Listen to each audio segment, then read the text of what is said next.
The sound of breaking glass cut through the silence like a scream. I watched the wine spill across the marble, dark red spreading between Sienna's bare feet. Her eyes were fixed on me, wide, unblinking. The chandelier above caught the shimmer of the liquid, turning the floor into something almost beautiful. "You're joking," she said quietly. I forced my voice steady. "No, the company's gone under. Investors pulled out this morning. We're finished." Her throat tightened. I could see it. A pulse, rapid, betraying her calm. She laughed once, sharp, too high. "That's impossible. You said last week the numbers were fine." "They were," I lied, "until they weren't." The silence that followed was thick, the kind that makes you hear your own heartbeat. She bent down, picking up a shard of glass with shaking fingers. "So what happens now?" I didn't answer right away. I wanted to see what question came next. Her voice dropped lower. "Are we okay?" There it was. Not "are you okay?" Not "can I help?" Just "are we?" I took a breath, pretending to be exhausted. "I'll figure something out. But for now, everything's frozen. The cards, the house, the accounts. I'm sorry." Her hand froze midair. "You froze everything?" "Yes, until I sort things out." She blinked fast, her lipstick trembling at the edges. "You mean, I can't use my card?" "It's temporary." Her silence was louder than any scream. I turned away, pretending to look out at the city skyline. Neon lights flickered off the glass wall, painting my reflection beside hers. For a moment, we looked like strangers trapped in the same expensive cage. "I need some air," she said finally. The sound of her heels echoed down the hallway. The bedroom door shut behind her, soft but final. My chest ached. I should have felt proud of my performance. But all I felt was the hollow weight of my own lie. Later that night, I sat alone in the living room. The house felt different without her presence filling it. Too big, too cold. I poured myself a drink I didn't want and stared at the dark window. My reflection stared back. I looked like a man halfway between truth and regret. Was I doing the right thing? Testing love like this? I told myself I needed proof. For months, her warmth had felt rehearsed. Her kisses, delayed. Her laughter, polite. I needed to know if it was love or comfort. The floor above creaked. I held my breath, listening. Footsteps, soft, deliberate. Moving past our room, toward the balcony. I followed quietly, keeping to the shadows. The night breeze swept through the half-open door. Sienna stood there, her hair blowing across her face, her phone pressed to her ear. Her voice was low, almost trembling. He finally went broke. My pulse stopped. I froze behind the wall, not daring to breathe. She turned slightly, her profile lit by the city lights. I couldn't see her expression, but I heard the relief in her tone. "Yes," he told me tonight. "It's over. Completely." Pause. Then softer, almost a whisper. "I know what that means." The wind carried her words, fragile but clear. I gripped the doorframe so hard my knuckles went white. Every instinct told me to burst out, to demand who she was talking to. But the part of me that needed to know held me still. "Don't call me again tonight," she said, her voice breaking slightly. "He's suspicious." "I'll handle it." The call ended. She stood there for a moment longer, her shoulders trembling. Then she walked back inside, wiping her eyes' tears. That detail hit me like a question I didn't want to ask. Was she crying because she was scared of losing me, or scared of losing everything I gave her? I waited until she was gone before stepping onto the balcony. The night was colder than before. I stared at the phone she'd left on the chair. The screen was dark, but a faint notification glowed. R. A single letter. A name, maybe. Or a code? I picked up the phone. My thumb hovered over the screen, tempted to unlock it. But then I stopped. No. If I wanted to test her love, I had to let the truth unfold on its own. I set it down and went back inside. When I returned to our room, the bed was made untouched. Sienna's side of the closet was open, but all her clothes were still there, perfectly arranged. She hadn't packed. Not yet. I stood there for a long time, watching her perfume bottle catch the moonlight. I remembered the night I first met her. She'd smelled like that soft jasmine and danger. Money doesn't impress me, she'd said back then, smiling like she meant it. I'd believed her. Maybe I still wanted to. Hours passed. I couldn't sleep. Every sound in the house felt amplified. The hum of the refrigerator, the faint buzz of the security cameras, the ticking clock in the hallway. I walked to the kitchen. Trying to clear my head, her wine glass still lay shattered across the floor. I crouched down, collecting the shards into my hand. One piece caught the light, and I saw my reflection warped inside it. Maybe this was who I was now. A man fractured by suspicion. Behind me, her voice startled me. "You're still awake?" I turned. She stood in the doorway wearing one of my shirts. Her face was pale, her eyes swollen. "I couldn't sleep," said quietly. She stepped closer, her bare feet careful on the tile. Neither could I. I waited for her to say something else. An apology. A question. Anything. Instead, she just whispered, "Everything's going to be fine. You'll see." The way she said it wasn't comforting. It sounded like a promise she didn't believe in. When she reached for my arm, her fingers lingered just long enough to feel the warmth before pulling away. Then she walked past me into the guest room. The door closed with a soft click, and that was it. The first night of my test, the first night my marriage felt like a performance we were both pretending to enjoy. I stayed awake until dawn. The city lights faded as the sun came up, leading gold into the skyline. I sat at the dining table, the untouched drink still in my hand. In my head, I replayed her words again and again. He finally went broke. Those words echoed like a verdict. Still, part of me searched for an excuse, a reason that would make sense of it. Maybe she called her friend. Maybe she was venting. Maybe I misheard. But deep down, I knew. Something inside her shifted the moment I said I lost it all. And something inside me broke. When I realized that might be the moment she stopped loving me, as the morning light spilled through the window, her phone buzzed again on the counter. The name flashed for a second before disappearing. I stared at it, my chest tightening. Whoever R was, he wasn't done calling, and neither was I. Because if Sienna had secrets, I was about to uncover every single one. The morning light hit my face before I was ready for it. My head throbbed from lack of sleep. I turned toward the other side of the bed, empty. The sheets were cold. I walked into the kitchen and froze. Sienna was already there, humming softly, her hair tied back, her voice sweet like nothing had happened. "Good morning," she said, without looking up. I made coffee. Her tone was too bright, too clean, like freshly painted walls hiding cracks underneath. I watched her pour coffee into a cup. "You're up early."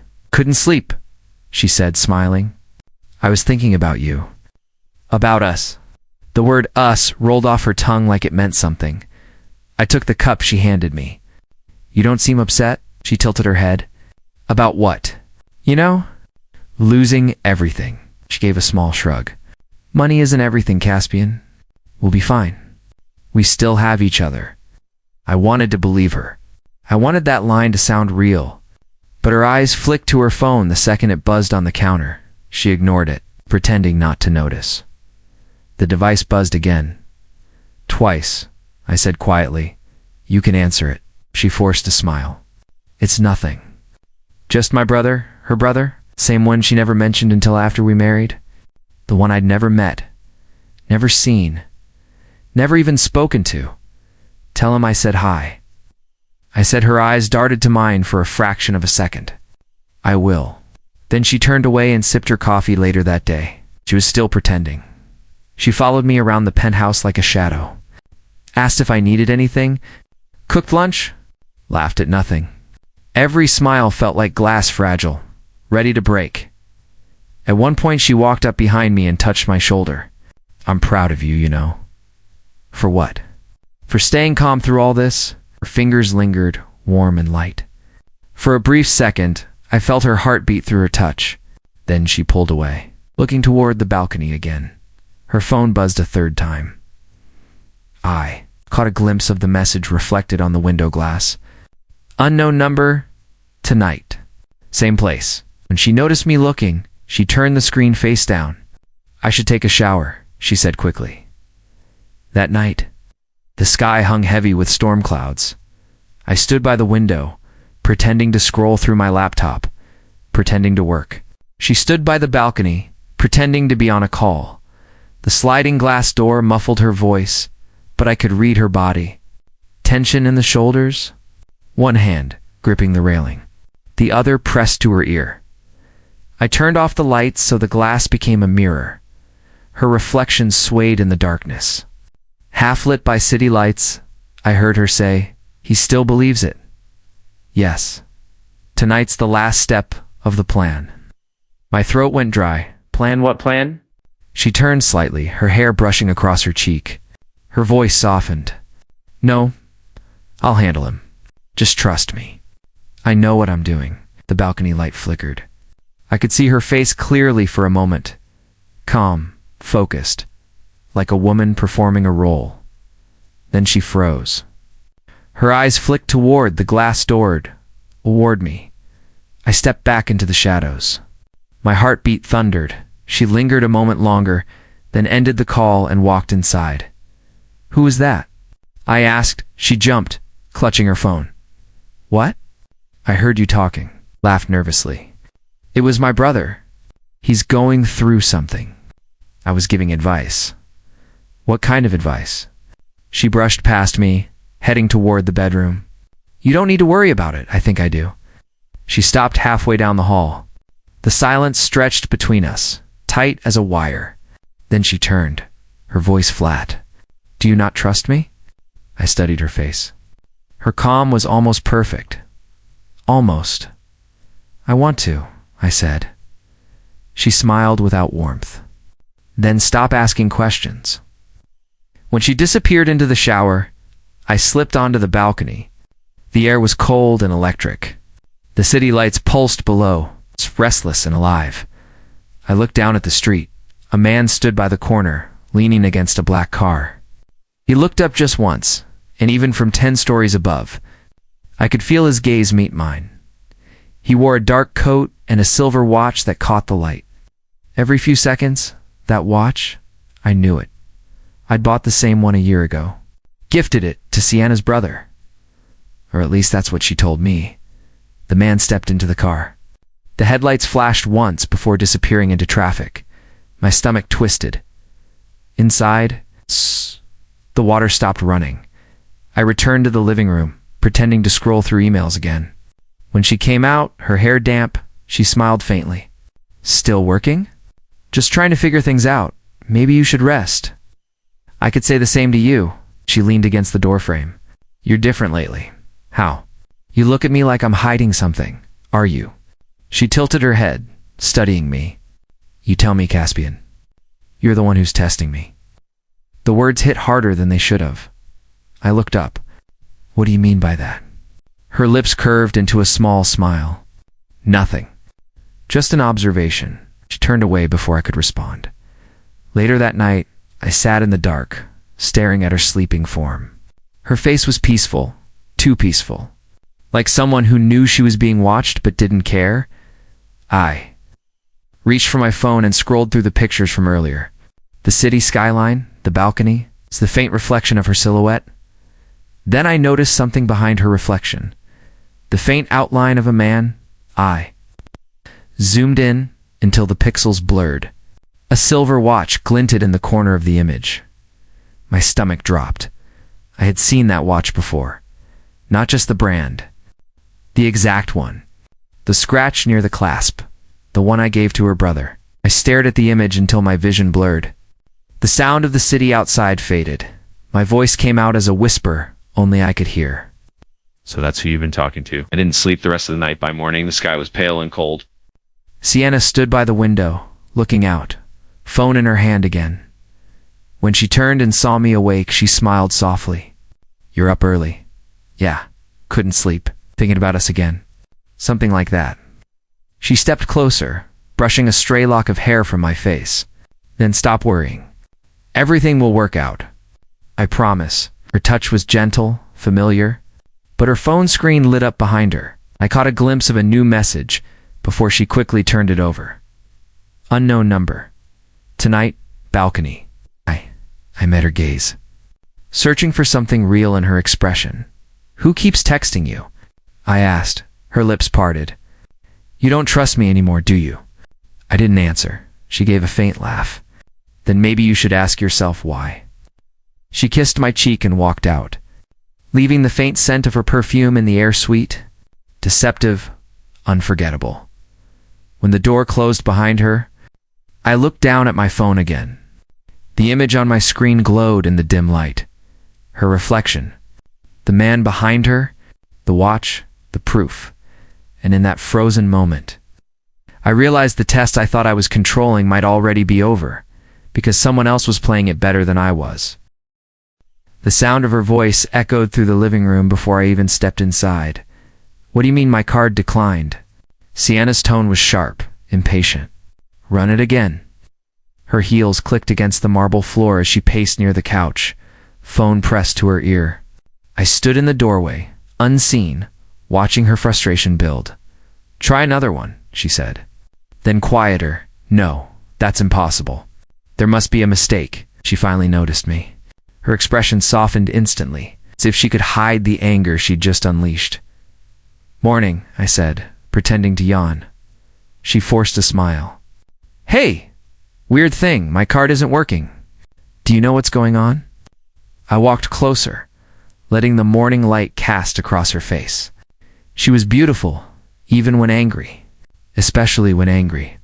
Yeah, about that, I said. I froze the accounts. Just for a little while, her smile dropped. You did what? I need to figure out where the money's going before I talk to the bank. It's safer this way. Her arms crossed over her chest. So you froze my cards too? They're linked to mine. It's temporary. Temporary.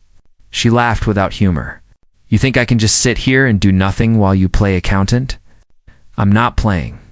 I'm trying to fix things. Her voice rose. Fix? You've already destroyed everything. You lost the company. Now you're cutting me off. Each word landed like a slap.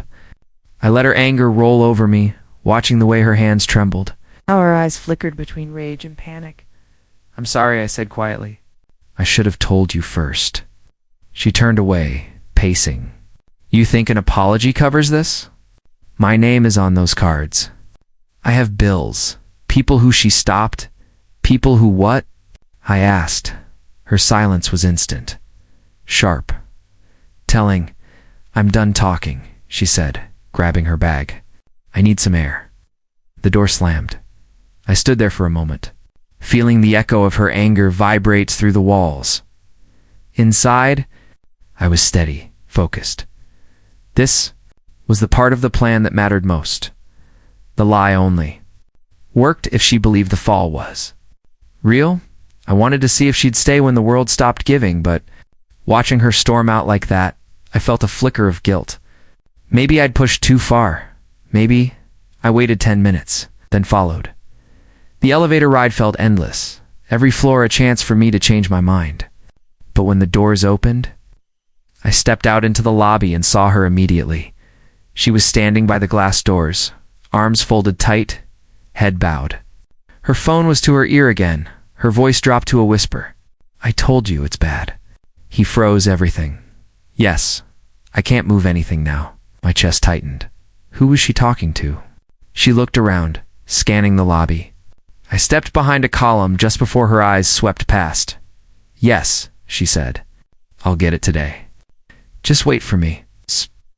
Then she hung up and walked out into the street. I followed her at a distance. The city air was cold, sharp. She walked fast, weaving between people, heels clicking like a clock counting down at the corner. A black car idled by the curb, sleek, expensive. Tinted windows, she didn't hesitate. She opened the door and slid inside. My heart thudded once, hard. I walked closer, slow, keeping to the shadows of the buildings. The car didn't move right away. Through the windshield, I could see her and him, the same man from the balcony, He sat beside her, relaxed, confident, his hand resting on the steering wheel like he owned the world. His hair slicked back, a scar tracing near his jaw. Even from where I stood, I could sense the danger in his calm. She handed him something. A thick white envelope. He smiled. I lifted my phone and zoomed in through the glass. The edges of the envelope caught the light, and I recognized the seal on it, instantly my company's. Letterhead, my throat went dry. Inside, that envelope were documents no one outside my office should have. Financials, partnerships, security codes, things she shouldn't even know existed. He took it, glanced inside, and nodded. His hand brushed hers briefly before she pulled away. She looked out the window, her face unreadable. The car's engine rumbled to life. I snapped the photo, my pulse hammering. Then I stepped back, blending into the crowd as the car pulled into traffic. Back home, the apartment felt like a stranger's house. Her perfume still lingered in the air, soft and deceptive. I sat on the couch, staring at the photo on my screen. Sienna, sitting in that car. Her face half turned, calm, cold, the man beside her. Ronan Vex. I knew that name. I'd seen it years ago on one of her old college photos. Her ex. The one she swore had moved abroad. It's the one she never spoke of again. Now he was back, and she was giving him my company's secrets. I locked my phone and leaned back. Closing my eyes, the sound of her voice earlier replayed in my head. You lost the company. You destroyed everything. She wasn't scared of losing me. She was scared of losing access to everything that came with me. Still, something inside me twisted. Maybe it was the memory of the girl who once said she didn't care about money. The girl who laughed in my old apartment when I burned dinner and said, I'd rather be broke and happy with you than rich and lonely without you. I wanted to believe that version of her was still real. But the woman who got into that car was someone else. Someone calculating. Someone who'd been waiting for this moment. Hours later, she came home. I stayed seated, pretending to read. She smiled faintly. Hey, I went for a drive. Cleared my head. Good, I said. Feel better? A little. Her eyes flicked toward my phone on the table. Did you call the bank? Not yet. You should, she said. We need access to the funds again? I can't live like this. I nodded slowly. No. I'll fix it soon. She walked past me, her hand brushing my shoulder gently. I trust you, she whispered. Her touch lingered for a heartbeat. Then she disappeared into the bedroom. I sat there, frozen, the echo of her words clinging to the air. I trust you. I looked down at my phone. The photo glowed on the screen again. Her in that car. The envelope. The watch on his wrist. Trust was no longer the question. The only question left was how deep her betrayal went. The day started like any other lie I'd built. Coffee gone cold. Silence too thick to breathe. Sienna humming somewhere down the hall, as if the world hadn't just cracked open. But inside me, something shifted. I had to know who he really was. The search began in my office behind locked doors. The monitor's glow lit my face as I scrolled through files, old photos, business records.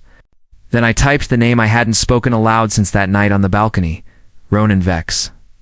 Within seconds, his past unfolded on the screen like a crime novel. Fraud charges. 2 shell companies. Disappeared 5 years ago, right around the time I met Sienna. And then, one photo stopped me. A younger version of her. Same eyes, same smile. Standing beside him, his hand on her waist, my breath caught. All this time, she'd looked at me with those same eyes, the ones that used to look at him. That evening, she found me in the kitchen. You've been quiet all day, she said, setting her phone on the counter. Thinking, I replied. About what? Us. She smiled softly. Don't. Things are hard now, but we'll survive this. We always do. Her words were gentle, but her eyes flicked to her phone when it buzzed again. A faint smile touched her lips before she silenced it. I watched her closely. Who keeps calling? Work. Some old friends checking in. Friends. She nodded. You're not the only one losing sleep, you know? I wanted to ask her about Ronan, about that car, about the envelope. But I swallowed it. Not yet. If I accused her without proof, she'd twist it. She always knew how to make me doubt myself. So I forced a smile. You're right. I'll try to rest. She leaned in and kissed my cheek. Good. Her perfume lingered after she walked away. Sweet, expensive, deceptive. That night, when she fell asleep, I moved quietly. The small camera fit perfectly between the edge of her mirror and the dresser. Hidden behind the frame she loved so much, it's the one she used every night to paint her perfect reflection. My hands shook as I adjusted it. Not from fear, from heartbreak, because I knew deep down what I was about to see would change everything. The next day I kept my distance. Pretended to work in the study, waiting for the feed to go live. By midnight, the screen flickered. She was alone in the dressing room, wearing a silk robe, hair tied loosely. The mirror's reflection captured her perfectly.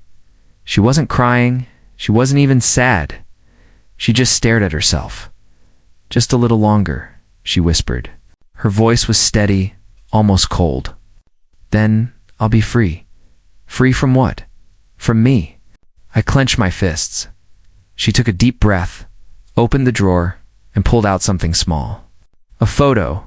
Even through the pixel grain, I recognized it.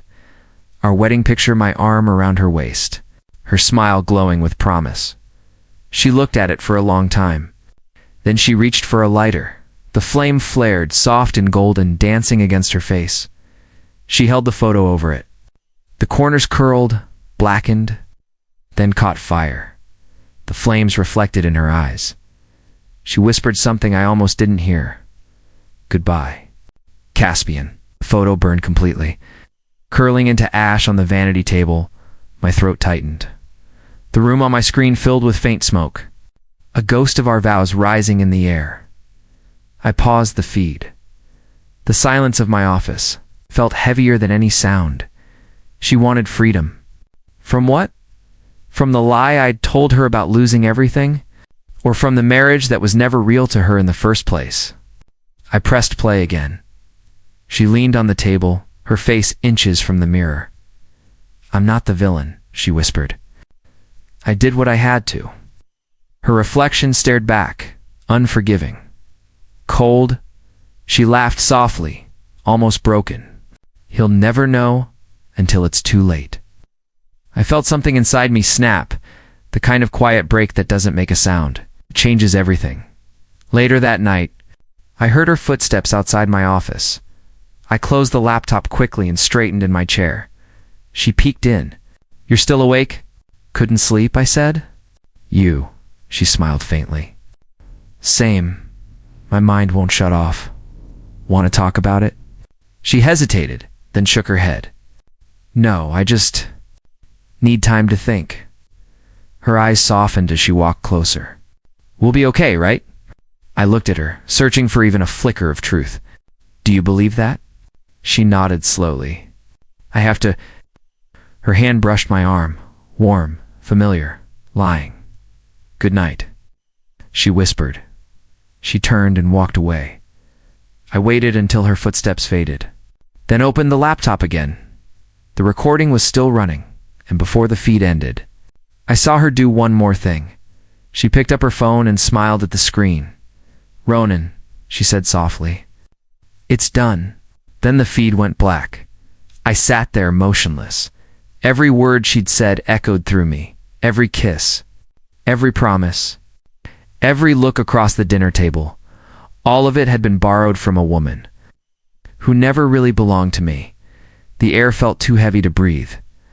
I closed the laptop. My reflection faint in the dark screen, and for the first time since this began, I didn't know what hurt more, the lie she told me or the truth I was about to face. The night rain drummed against the windows as I stared at my laptop screen. Sienna was asleep in the other room, her breathing soft and steady. To anyone else, she looked peaceful. To me, She looked dangerous. I typed her name into the banking system again, tracing every record she'd ever made. Then I saw it, a second account. Not under her name, but the same initials, same birth date. I froze. The balance made my stomach twist. Thousands. Every month since our wedding, all pulled from joint funds, hidden behind a name she never mentioned. I leaned back, the glow of the screen cutting through the dark. She'd been planning this. Not for days. For years, still part of me hesitated. I remembered the night I'd lost my father. She had held me, kissed my tears, whispered that I wasn't alone. Could someone who did that also steal from me? I didn't want to believe it, but the numbers didn't lie. The next morning, I poured her coffee. My voice was calm. Rough night? She smiled faintly. You barely slept. Work, I said, just trying to find my footing again. Her hand brushed mine as she reached for the cup. You don't have to keep proving yourself, Caspian. Money comes and goes, does it? I asked quietly. She looked up. What do you mean? Nothing, I smiled. Just thinking out loud. Her eyes lingered on me, searching, suspicious. Then she kissed my cheek. You'll be fine. You always are. When she left the room, I checked my phone. The transfer had gone through. $1. From my account to hers, a mark. A test. If Ronan touched it, I'd know. 3 days later, I got the alert withdrawal. Same dollar. Same account. But it wasn't Sienna who moved it. It was him, Ronan Vex. I stared at the screen, numbed. Every piece of the puzzle fit together now. Her secret account. His sudden reappearance. The documents she handed him that night in the car. I'd been the fool funding my own betrayal that evening. She returned home later than usual. Her heels clicked against the marble floor. She smelled like rain and a perfume I hadn't bought her. Where were you? I asked. Dinner with friends? Which ones? She shrugged. You don't know them. Her tone was casual, but her eyes flickered. Just for a second. You trust me, right? She added. I swallowed hard. Of course. She smiled, walked over, and placed her hand on my chest. Then stop worrying. It doesn't suit you. Her fingers lingered there, soft, steady, confident. I wanted to grab her hand, ask her why. Why she was lying. Why she was doing this? But instead, I nodded and said nothing. Because now, I had proof, and the only thing left was the truth. Later that night, stood in the study, staring out over the city lights. I felt the weight of everything I'd built pressing down on me. I'd faked my downfall to test her loyalty. But she'd been playing her own game from the start. Still, part of me ached. Maybe she once loved me. Maybe she still did. Maybe this was all Ronan's manipulation. I didn't know anymore. All I knew was that I couldn't sleep beside her another night, pretending everything was fine. Her voice cut through the dark. You're still up? I turned. She stood by the door wearing one of my shirts. Her hair fell loosely around her face. Couldn't sleep? I said. She walked closer, her steps slow. You've been distant lately. Have I? Yes. She tilted her head. Tell me what's wrong. I forced a smile. I will. Soon. Her hand brushed my jaw. Promise me you're not hiding anything. The irony nearly made me laugh. I promise, I said. She smiled, satisfied, and walked back to the bedroom. When she disappeared down the hall, I exhaled sharply. My chest felt tight. I wasn't sure if it was guilt or rage anymore. Minutes later, my phone buzzed. Unknown number. You're not the only one pretending. I froze. The words pulsed on the screen. Glowing in the dark, someone knew my secret. Her lies. Our twisted game. And suddenly, I wasn't sure who was being tested anymore. She sat across from me, her hands trembling around a mug of untouched tea. I need to tell you something, Sienna said. Her eyes were red, swollen. She looked like she hadn't slept. For a second, I almost forgot who she'd become. Then she whispered, I'm pregnant. The word hit harder than I expected. Pregnant. The air went still. My chest tightened, and the world seemed to slow. I forced out a breath. "What did you just say?" She looked down, voice breaking. "I found out 2 days ago." I wanted to wait, but with everything going on, I couldn't hide it anymore. Her hand brushed her stomach. Small, gentle, like a performance rehearsed too many times. I tried to keep my voice steady. "You're sure?" "Yes," she said. "The doctor confirmed it." "Which doctor?" "Elise Ward." My heart skipped. Elise, my old friend from university. The one who'd treated me after I passed out during my first startup crash. I hadn't spoken to her in years. Sienna's eyes met mine, wet and pleading. "I know this isn't the right time, but please, Caspian, believe me. This could be our new start." I wanted to. God, I wanted to. But something inside me whispered no. Too convenient. Too perfect. Right when she needed me to stop questioning her. She gave me something that could silence every doubt. That night I couldn't sleep. I lay awake listening to her breathing beside me. Every soft exhale sounded like a lie wrapped in silk by morning. I'd made my choice. If she'd really gone to Elise, I'd find out myself. The clinic smelled like disinfectant and lavender.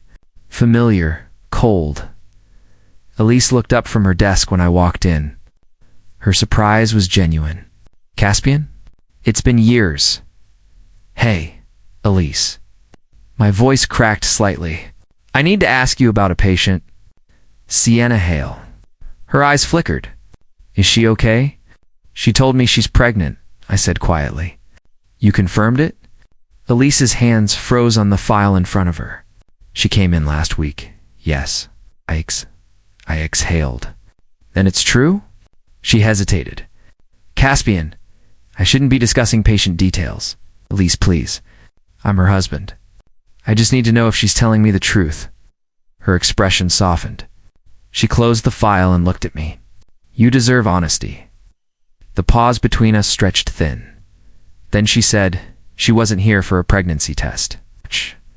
My chest tightened. "What do you mean?" Elise took a slow breath. "She came for a DNA test." The words didn't register. "What?" "She submitted a sample," Elise continued carefully, "and asked for it to be compared to yours." "To mine?" She nodded.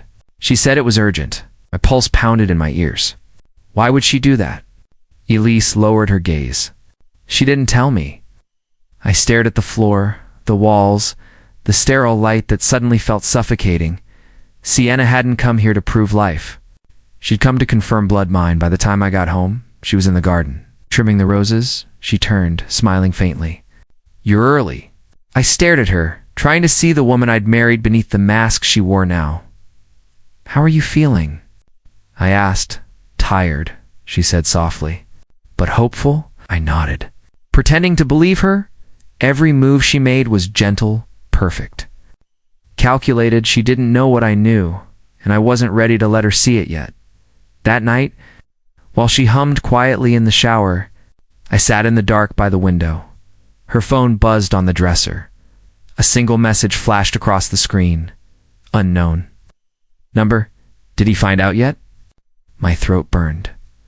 When she stepped out moments later, wrapped in a towel, she smiled like nothing had changed. "Everything okay?" she asked. I forced a smile. "Yeah, everything's fine." But inside, my world was cracking open again. I sat in the dark, my laptop glowing like a confession booth. The whir of the hard drive filled the silence, each click matching my heartbeat. I shouldn't have been watching her, but I couldn't stop. There were hours of nothing. The living room, the faint hum of the refrigerator, the sound of her slippers dragging across the floor. Then around midnight, she appeared, Sienna, wearing one of my old shirts, her hair loose, eyes red like she'd been crying for hours. I leaned forward. She sat on the couch and pulled a small framed photo from under the cushion. Ronan's face, my friend. The one who'd taken everything from me. She ran her fingers over the glass. "I wish you never came back," she whispered. My chest tightened. She said it again, louder this time. I wish you never came back." The tremor in her voice wasn't anger. It was grief. She pressed her face into the photo, shoulders shaking. I didn't breathe. This wasn't the Sienna I'd seen at dinners, perfect and poised. This was someone breaking. For a second, I forgot everything. The lies, the secrets, the money. All I saw was the woman who once sat beside me on our kitchen floor. Laughing over burnt pasta and unpaid bills, I reached out instinctively. Like I could touch the version of her inside the screen. "Why are you doing this?" I whispered to no one. The footage kept playing. Sienna stood up, pacing. Her hands gripped her hair. "Everyone thinks I wanted this," she said, voice trembling. "That I wanted him. But I didn't. I didn't want any of this." My throat tightened. She looked at Ronan's photo again. "You ruined everything." A sob escaped her, raw and broken. She sank to the floor, curling up beside the coffee table. I'd never seen her like that. I paused the video, my hand hovering over the TOUCHPA. Was this real? Or was this another performance? I hit play again, the screen flickered. A faint reflection in the mirror behind her caught my attention. Movement. Someone standing in the doorway. I froze the frame. Heart racing, zoomed in. Ronan. He was there. Watching her, my breath caught in my throat. He took a step forward, his reflection growing larger. But Sienna didn't turn around. She never noticed him. He just stood there, silent. The timestamp said this was days before everything fell apart. Before. I found the secret account, before she told me she was pregnant. I replayed it over and over, Sienna crying, Ronan watching. Me, somewhere else, believing I still understood my own life. The room felt smaller with every second. I closed the laptop, but the sound of her voice stayed in my head. "I wish you never came back." Did she mean it? Or was it guilt? Or love twisted into something unrecognizable? I rubbed my face, trying to steady my breathing. The lines between truth and lies had blurred so much that I couldn't tell which side I was on anymore. Maybe I'd misjudged her. Maybe she wasn't the villain I made her out to be. But if she really hated Ronan, why keep his photo at all? Why talk to it like a ghost she couldn't let go? The questions piled up until they crushed the air.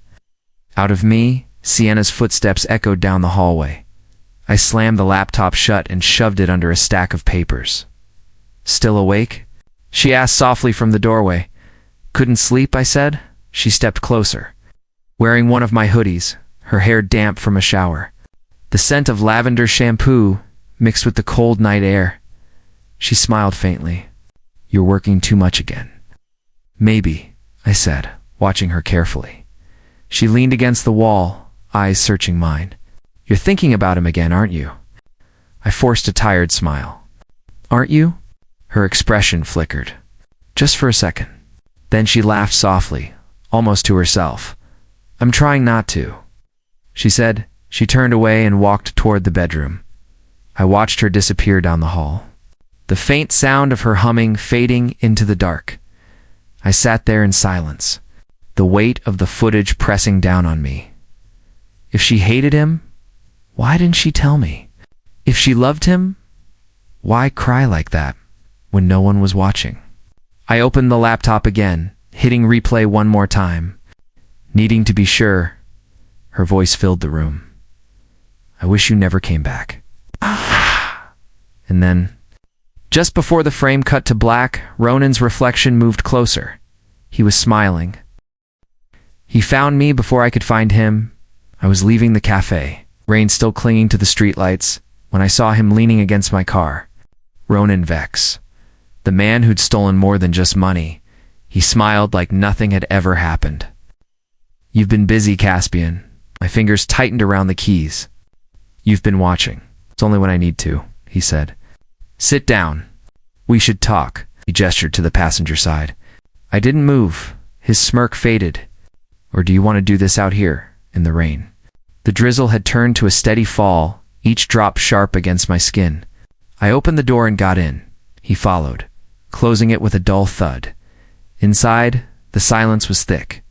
Only the rhythmic thump of rain against the windshield filled the space between us. He looked older up close. The kind of tired that comes from too many lies.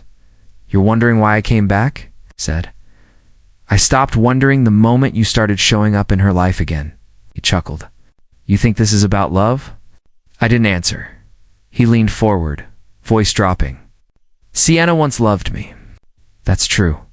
But she doesn't anymore." I turned to him slowly. "Then why are you still here?" "Because she owes me," he said. His tone shifted, darker now. "And she knows it." My jaw tightened. "Owes you what?" He smiled faintly. "Let's call it loyalty. I have something that keeps her loyal." "What did you do to her?" He tapped his fingers on the steering wheel, almost amused. "You really don't know her, do you? Her family's name, her company's money, all that pretty perfection, it's not as clean as she wants you to believe. I have proof. Evidence that could burn it all down." I stared at him, heart pounding. "You're blackmailing her?" "I'm protecting myself," he said. "And if you're smart, you'll do the same. Walk away. Take whatever pride you have left and leave her to clean up her own mess." I clenched my fists. "And what if I don't?" His eyes narrowed. "Then you'll end up like the last man who got in her way." For a moment, I could almost feel his words press against my chest, heavy, threatening. But fear wasn't what filled me. It was something colder. I reached into my jacket and adjusted my phone on the dashboard. The screen glowed faintly, recording. "Tell me," I said, steadying my voice. "What's the price of walking away?" He tilted his head, studying me. "500,000. Transfer it quietly. No one gets hurt, not her. Not you. 500,000 to disappear?" "To forget," he corrected. "Because if she talks, her family goes down. If you talk, you'll look like the man who married a fraud. Either way, you lose." He smiled again, like it was a game.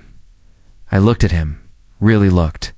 The kind of man who thought charm could erase cruelty. The kind who once had her heart. "What happened to you, Ronan?" I asked. "When did hurting people start feeling like survival?" His smile faltered. "Just for a second." Then he turned toward the window. "You wouldn't understand." "I understand more than you think," I said. "But there's one thing I'll never understand." "Why her?" He looked back at me, eyes dark. "Because she still loves me, Caspian. That's why." My stomach twisted. He reached for the door handle. "You have 3 days. After that, I don't control what happens next." And just like that, he was gone. The rain swallowed him, his reflection blurring in the glass as he disappeared into the night. I sat there for a long time, the recording still running. His words echoed in my head. "Because she still loves me." I stared at my phone, thumb hovering over the screen. The file name blinked. Audio_8741. I didn't even think. I hit share. The message opened automatically. Sienna's name appeared at the top. No text. No explanation. Just the recording. I sent it. A second later, her typing bubble appeared. Then stopped. And right after that, my phone lit up. A Gannon incoming call. Ronan. The rain outside grew heavier. A dull roar against the windshield. I stared at the screen. Sienna hadn't replied, but she had answered his call. My chest tightened. My reflection in the window looked like a stranger. What was she saying to him? What deal was she making now? The line kept ringing in my head even after I silenced the phone. Her voice hit me before I even closed the door. "You sent it to me?" She stood in the middle of the living room, holding her phone like it was poison. Her eyes were red, mascara smeared, but her posture was still perfect. Controlled. "I wanted you to hear the truth," I said. My voice came out lower than I expected. "The truth?" She laughed once, sharp and cracked. "You mean the version you recorded, right? The one where you act like the victim?" I didn't act. Her hands trembled. "You followed me, planted cameras, froze my cards. You don't trust me, Caspian? You never did because you gave me reasons not to." I stepped closer, each word cutting into the air between us. Who is he to you now, Sienna? A mistake? A threat?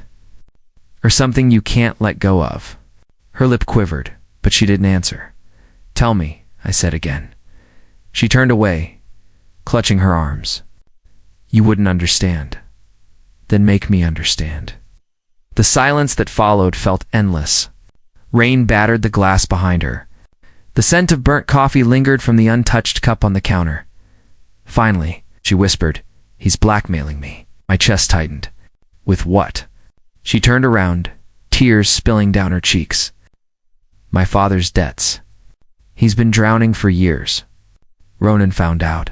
He said if I helped him take from you, he'd make the debts disappear. I stared at her, my throat dry. So you used me, no? Her voice broke. At first, yes. I was desperate.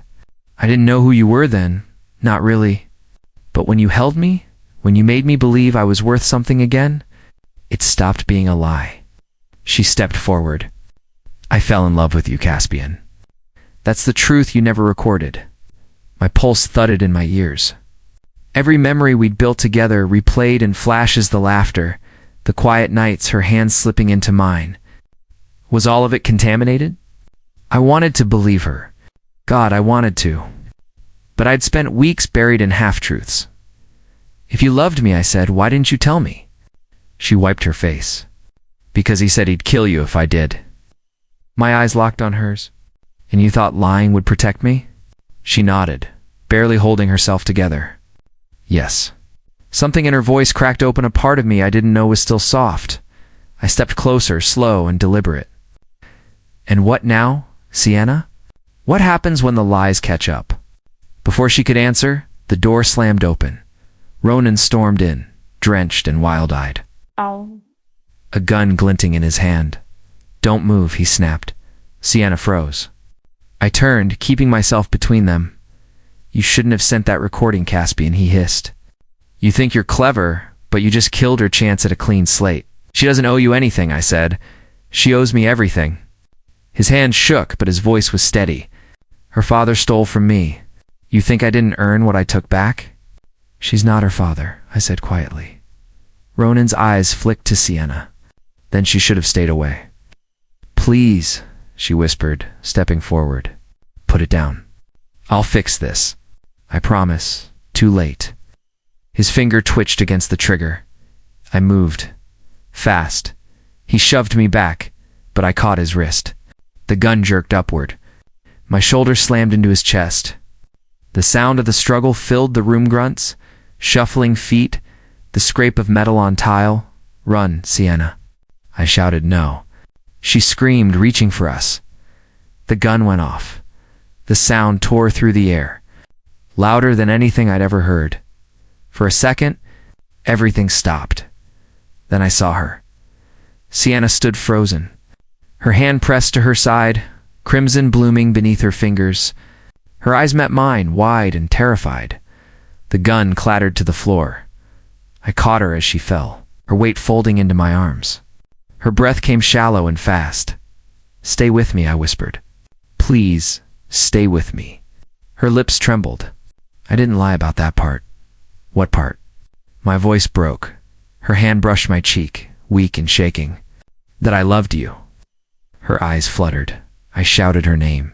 But the sound felt like it vanished in the rain outside, and as I held her, the world narrowed to one thought that cut deeper than any wound. Was this my punishment for testing love I never trusted? The room smelled like antiseptic and rain. Machines hummed softly beside her bed, steady, fragile. I sat there, staring at the woman who'd nearly died in my arms. Her skin looked pale against the white sheets. Her lips dry, her breathing uneven. Sienna. Every time her fingers twitched, I held my breath, afraid the next sound would be a flatline. The nurse adjusted her and said quietly, She's stable, but she needs rest. I nodded. Thank you. When the nurse left, I reached out and brushed a strand of hair from Sienna's forehead. Her skin was cool. You should have told me, I whispered. You didn't have to face it alone. Her eyelids fluttered. Then her voice came, weak and distant. You stayed. My chest tightened. Of course I stayed. Her lips curved faintly, almost like a smile. You used to hate hospitals. I still do. I tried to smile back, but it hurt. I hate them more now. She turned her head slightly, eyes half open. Did they catch him? Yeah. I glanced toward the hallway. The police took Ronan this morning. Her fingers moved, slow and trembling until they brushed mine. I'm sorry. I shook my head. You don't need to apologize. You almost died. I need to, she whispered. Because it wasn't what you think. Her breathing hitched, and I leaned closer, afraid she'd fade away before finishing. The money, she said, the account you found. It wasn't for him. It was for us. I frowned. For us. She nodded weakly. I used my maiden name so he wouldn't find it. I wanted to build something safe. Away from him. Away from all of it. Her words hit me like a quiet storm. For weeks I'd painted her as the villain in my mind. Every lie, every secret had been a weapon I thought she'd aimed at me. But now, hearing her voice tremble through the truth, I realized I'd never seen the full picture. I reached for her hand, gripping it gently. Why didn't you tell me? Because you wouldn't have believed me, she said. You already thought I married you for money? Her eyes filled with tears. I just wanted to give something back, Caspian. Something that was mine. For us to start over. The monitor beeped softly beside us. Her voice faded into the steady rhythm of her heartbeat. I wanted to surprise you, she whispered, but you beat me to it. You pretended to go broke before I could show you what I'd saved. My throat burned. I wanted to speak, to apologize. To tell her I was the one who started the game that almost destroyed us, but the words wouldn't come. She squeezed my hand, eyes closing again. Don't hate me for trying to love you differently. Her grip weakened, then went still. Hey, I said quickly. Stay with me. Don't you dare check out again. Her lashes fluttered once more, then her breathing steadied into something softer. The door opened behind me. A doctor stepped in, clipboard in hand, eyes cautious. She's a fighter, he said. She pulled through something most don't. I exhaled, relief flooding through my chest. Thank God. He hesitated before continuing. But there's something you should know. I looked up.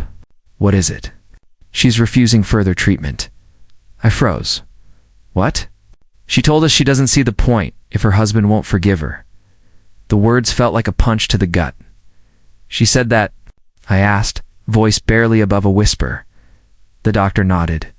You might be the only person who can convince her otherwise. Turned back to Sienna. She looked peaceful now, unaware of the weight her words had dropped into my chest. Outside, rain slid down the glass window like silver threads. The city lights blurred through the water, soft and broken.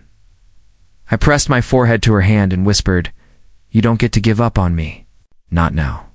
The monitor beeped steadily as if answering me, and as I sat there in the dim hospital light, guilt and love twisted together inside me until I couldn't tell one from the other. The air in the hospital room felt heavier tonight. The lights were dim, and the faint beep of the monitor was the only sound keeping rhythm with my heart. Sienna sat propped up against the pillows, pale but awake. Her eyes were on the window, where the city lights flickered like dying stars. I stood by the door for a long time before finding the courage to speak. I need to tell you something, I said quietly. She didn't turn. You already did. You told me you didn't hate me. This isn't about that. Her voice was tired, like she'd run out of fight. Then what is it about, Caspian? I walked closer, every step heavier than the last. It's about the truth. The one I never told you? Got her attention? She looked at me finally, eyes guarded. What truth? I stopped at the foot of the bed. My palms were sweating. My throat was dry. I never went broke. Her expression froze. I forced the words out before I lost my nerve. The bankruptcy. The company collapse. All of it. It wasn't real. Her breath hitched. You're lying. I wish I was. Her voice shook as she whispered, Why would you do that? I swallowed hard. Because I wanted to know if you loved me or the life we built. I thought I could handle whatever answer I got. Eh? She stared at me, her lips trembling. You tested my love? I had to know, Sienna. No. Her voice cracked. You didn't have to destroy everything to find out. She tried to sit up, clutching the sheets like they were holding her together. Her eyes glistened. You made me beg strangers for help. You made me feel like I failed you when I was trying to save us. Her words cut deep, sharper than I expected. I didn't think it would go this far, I said. I didn't think he'd use you like that. Ronan, she laughed weakly, shaking her head. You're still blaming someone else. I'm not. I'm blaming myself. But before you hate me completely, I need you to see this. I reached into my jacket and pulled out the folded letter. The edges were wrinkled from how many times I'd held it, read it, memorized it. Ronan wrote this before the police took him. She stared at it, hesitating. Why should I read anything from him? Because it's the truth. About everything. I placed the letter in her lap. She hesitated again, then unfolded it with trembling hands. The room went silent, except for the soft rustle of paper and the sound of her breathing. Her eyes moved back and forth, line after line. I watched as her expression changed. Anger, disbelief, grief. When she finally looked up, tears were already streaking down her cheeks. He confessed. He said he blackmailed you. He admitted everything. The threats, the debts, even the fake evidence against you. So it was all real. All those nights I thought I'd lose everything. I was fighting a war you started and he finished. You tested my love, Caspian, and I failed. I shook my head, moving closer. No, you didn't fail. I turned love into an experiment and called it trust. She looked at me then, really looked like she was seeing a stranger. I don't even know who you are anymore. I'm the man who was too afraid to believe you loved him, I said. And now I'm the man begging for another chance. Though the silence that followed was brutal. I could hear the rain tapping against the glass, soft and relentless. Finally, she spoke. Her voice barely above a whisper. Do you know what hurts most? I shook my head, that you didn't just break my trust. You broke the one thing I was still trying to protect. Us. Her tears kept falling, quiet but steady. I reached out, but she pulled her hand away. Sienna, I whispered, please. She turned her face toward the window, the city lights reflecting in her eyes like fragments of something once beautiful. Maybe we both deserve to lose each other, she said softly. The words landed like the final strike of a bell, cold and irreversible. I stood there, my heart pounding in the sterile air, watching the woman I loved disappear into silence. And for the first time, I realized the truth wasn't meant to set me free. It was meant to break me. The sound of rain came before I saw her. It drummed against the roof of my small seaside house, steady and familiar. I stood by the window, watching waves crash against the rocks, gray light bleeding into the room. Everything I owned now fit inside this place, 2 chairs, 1 table, and a heart still learning how to beat again. On the counter sat a thin envelope. Divorce papers. I ran my thumb across the signature line, the ink still empty. I thought I was ready. I told myself this was closure. But every time I looked at her name, something inside me refused to let go. A knock cut through the sound of rain. My pulse stuttered. I turned. When I opened the door, there she was. Sienna soaked from the storm, her red dress clung to her skin. The same one she wore the night we met, outside that charity gala. When she laughed as rain poured down and I offered her my coat, she looked at me, eyes shining under wet lashes. You moved here, she said softly. I needed quiet, I replied. And the ocean doesn't care about people like me. She smiled faintly. I always said this was where I'd live if money didn't matter. That's why I bought it, I said. One last thing we agreed on. Stepped aside. She hesitated, then walked in, water dripping onto the wooden floor. The smell of rain and salt filled the space. Her gaze landed on the papers. So this is it. I nodded. Yeah, just a signature. She walked closer, her heels tapping softly against the floor. You sold everything. I wanted to start clean. You think this is clean? She looked around, then at me. Running from what we were? I took a deep breath. What we were was built on lies. Mine, yours, his. I don't even know where the truth began. Her voice trembled. Then let me remind you. She stepped closer until I could feel her warmth through the cold air. The truth is that I married you because I thought I had to. But I stayed because I wanted to. Even when you were pretending to be broke, I wasn't pretending to love you. Her words sank into me, slow and deliberate. Sienna, I said quietly, you don't have to do this. You can walk away free. I won't stop you. She reached out, touching the edge of the table, her fingers brushing mine. Do you really want me to? I didn't answer. I couldn't. She looked at the papers again. You went broke to find the truth. You wanted to see who I was without the money, without the mansion, without the power. I nodded. Her eyes softened. Then look at me now. I have nothing either.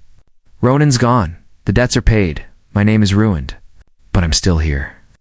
The silence that followed was heavy, but alive. Rain hit the windows harder now, a rhythm that filled every pause between us. She took a deep breath. Can we start over?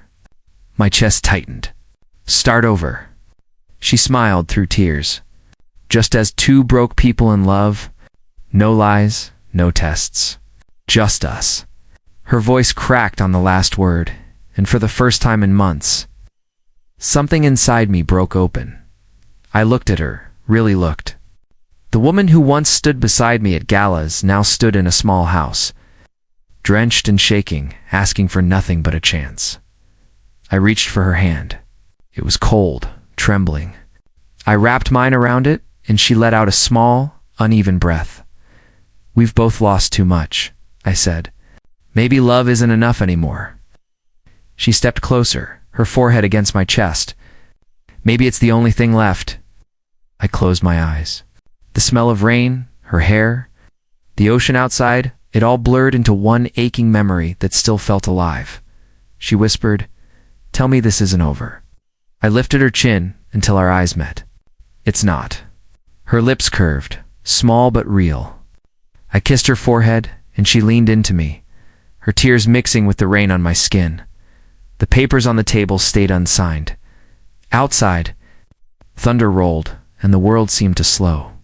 For once, there was nothing left to hide, no lies to protect, no masks between us, only two people who had broken each other and still found a way to love what was left. I looked out at the rain, then back at her. I went broke to find the truth, I said softly, but I found love instead. She smiled through tears, resting her head against my chest, and for the first time in forever, the storm felt like peace.